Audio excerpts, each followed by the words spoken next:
So I wanted to ask you, first of all, as somebody who is completely used to having my name mispronounced, like all the time, could you tell our readers and viewers how you pronounce your name?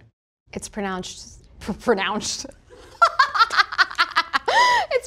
Roshani Chokshi. Okay, Roshani Chokshi. And Yes. you go often by Rosh as well? Yes, I do. Okay. It's a story of sisterhood.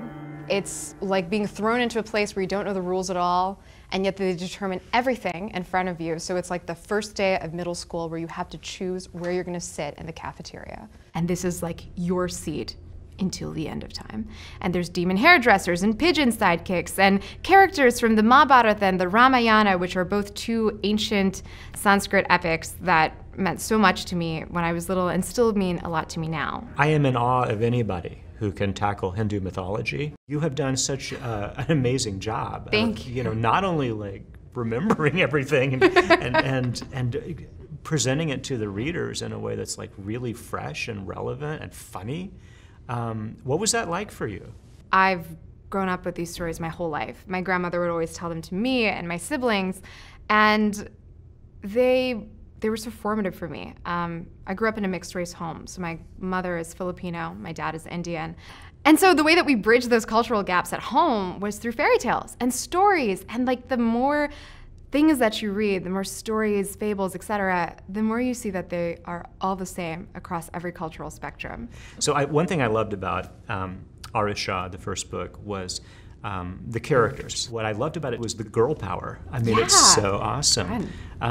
So where did that come from, and how did you form those characters? Honestly, the girl power thing came from two big important things in my life, and the first one was Sailor Moon. Their friendship was the heart of everything. Yeah. It overcame all the obstacles. It was more important than their love interest, and I loved that. And I like, forget the boy. You, my best friend, are everything.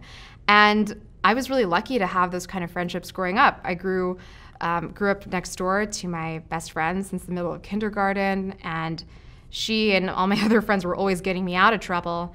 They were also the ones to put me in trouble in the first place. But our antics and shenanigans that we had together were really what inspired Aru and her sister's adventures. I wanted readers to feel like they got to have this adventure too. Yeah, that's awesome.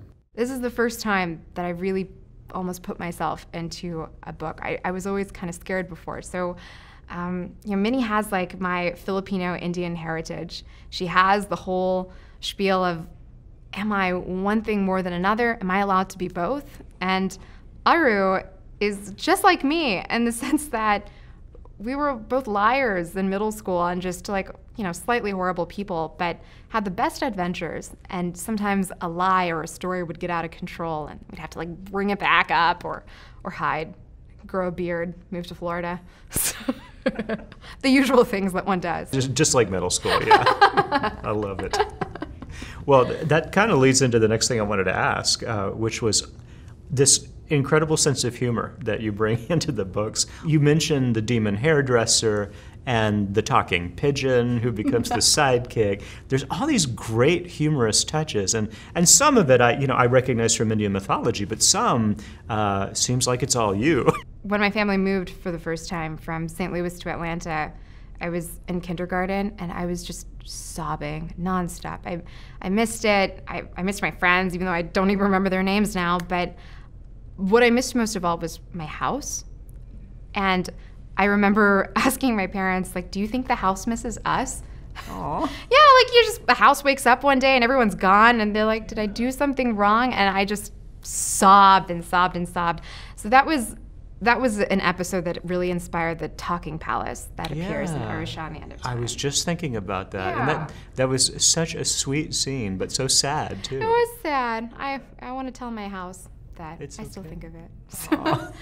Well, thanks for talking with me today. It's been really fun. I cannot wait for readers to get their hands on the book. It's going to be so great. Yeah.